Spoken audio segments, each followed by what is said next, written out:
masuk ke masalah lingkungan ya, Amang ya. Masalah lingkungan yang Amang sampaikan ini apa sekali di pikiran saya, karena kebetulan saya lahir di Pulau Samosir itu sendiri. Jadi Amang sudah membedah permasalahan pembangunan di Sumatera Utara, terlebih di kawasan Danau Toba. Kami sebenarnya sudah pernah dihadapkan dengan Amang siapa tadi? Amang Panjaitan, Dirut BPUDT. Amang juga sudah mencoba mengevaluasi bagaimana BPUDT ini terhadap tujuan Sustainable Development Goals. Apa yang dikatakan Amang Sirait itu sebenarnya kita tidak bicara nasional ya, kita bicara internasional. Karena SDGs itu adalah kesepakatan 150 negara. Di PBB tahun, kalau tidak salah tahun 2015 Amang ya. Iya. Karena pernah saya studi di lingkungan pernah Amang ya. Jadi saya tertarik juga. Jadi yang Abang katakan itu adalah saya lihat masalah di Samosir itu, masalah Danau Toba itu adalah masalah pencemaran salah satunya. Ya, masalah pencemaran. Tetapi yang lebih menarik buat kita setelah Amang bandingkan lagi bagaimana Danau Toba dengan Pulau Bali, bagaimana Bali mengemas sehingga para wisatawan banyak datang ke sana, tetapi Samosir itu sejak tahun 1977 pada saat saya masih mahasiswa tingkat pertama pada ketika itu, kalau kita melihat pergi ke Samosir itu, turis-turis mancanegara itu banyak sekali Amang di Pulau Samosir itu. Tetapi 10 tahun kemudian menghilang. Ini menjadi studi juga buat saya. Saya pernah nulis juga terkait ini. Mengapa kok orang-orang yang dulu tahun 1977 itu Pulau Samosir itu sudah rata-rata memasuki kampung-kampung homestay yang ada di Pulau Samosir itu. Tapi sekarang Amang bisa pergi ke sana melihat sudah pada pergi mereka semua. Lalu pertanyaan ada apa? Ya, pertanyaannya kan ada apa? Itu yang dijawab Amang sama Amang Hutapea tadi sudah menjawab. Dan Amang Hutapea menggarisbawahi tadi bahwa sebenarnya pembangunan di Sumatera Utara itu tidak bisa diglobalkan Amang ya.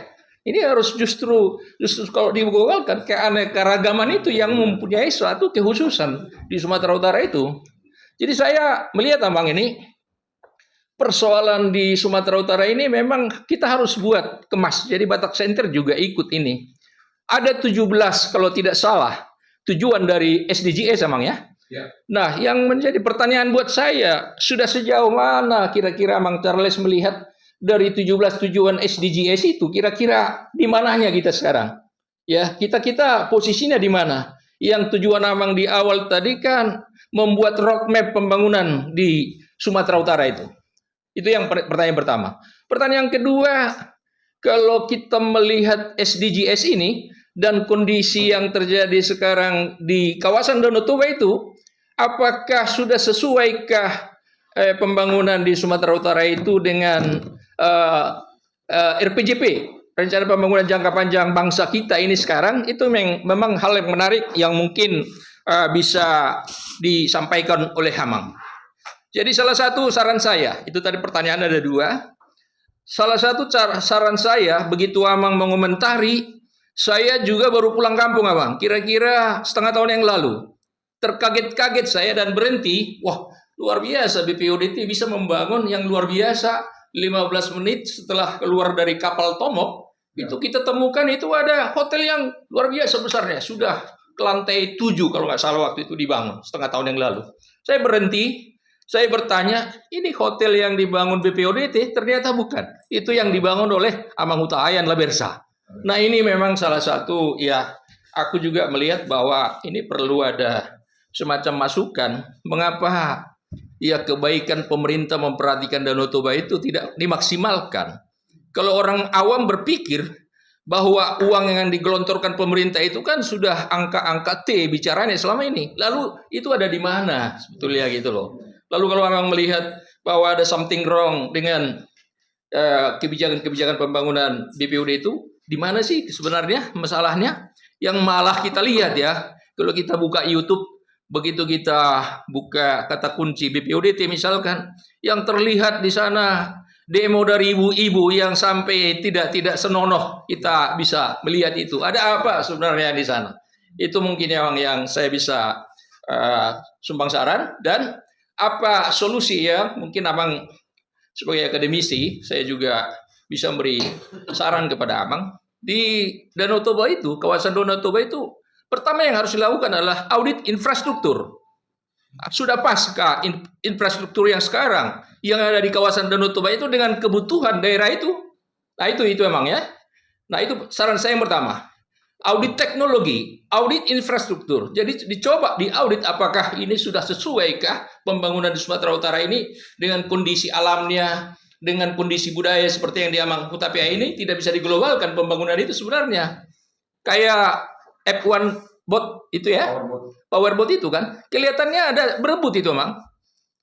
Antara Balige dengan Pulau Samosir ini sekarang tarik menarik ini. Oh nggak salah di Samosir sudah mulai dibuat mengarah ke situ. Nah seharusnya kan sebenarnya pembangunan di Danau Toba itu harus ada zonasi. Jadi bupatinya itu harus ada bijak sebenarnya dibuat zonasi bahwa di Porsea itu adalah ini yang menjadi sumber daya yang bisa unggulan kita, di Pulau Samosir itu adalah ini, di seluruh kawasan Danau Toba yang ada 7 kabupaten Bang ya, harus diberikan sebetulnya zonasi di sana. Itu yang pertama ya Bang ya. Jadi yang kedua, Abang membandingkan Bali dengan Samosir itu, kira-kira 5 tahun yang lalu saya pernah diundang jadi pembicara di Pulau Samosir itu, ada apa sebenarnya pembangunan di Sumatera Utara itu. Saya coba berikan salah satu contoh. Kalau di Lapo, di Samosir itu, orang melayani pakai mandar, Bang, pakai sarung. Orang melayani minum tuak, minum bir apa. Tetapi kalau di Pulau Bali kan tidak seperti itu.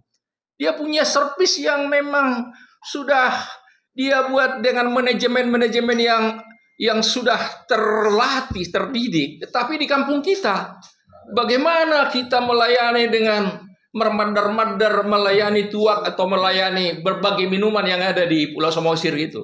Dan salah satu temuan yang sering kita dengar ya, harga makanan minuman di sana tidak wajar. Ya, tidak wajar, main global seperti itu. Jadi banyak hal Bang yang mungkin nanti mungkin bisa disampaikan oleh rekan-rekan yang lain. Banyak hal kelemahan kita itu. Jadi memang orang Batak itu kita di Pulau Samosir atau di kawasan Danau Toba itu harus merubah pola pikir. Ya, kita harus berubah pola pikir. Dan yang saya lihat Bang ya, kalau saya coba baca-baca apa kebijakan-kebijakan di daerah Sumatera Utara, Tapanuli dan Danau Toba itu, anggota dewan, anggota pemerintah setempat, studi bandingnya tidak kurang.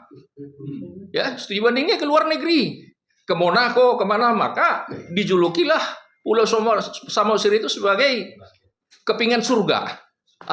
Ya ini pernah saya diterima oleh bupati, mendampingi pimpinan kami pada ketika itu. Lalu saya tertawa bahwa dengan bangga Bupati Kabupaten Samosir itu bahwa mengatakan daerah kami itu kepingan surga. Tapi karena saya lahir di Samosir dan besar di sana, saya melihat yang mana sih yang diandalkan itu. Saya ketawa gitu loh.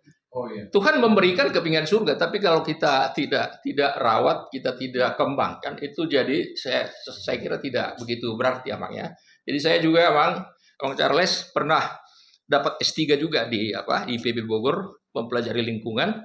Jadi ilmu kita mungkin mirip-mirip, nanti suatu ketika tulisan saya juga bisa saya sampaikan kepada Bang. Terima kasih Bang. Ya.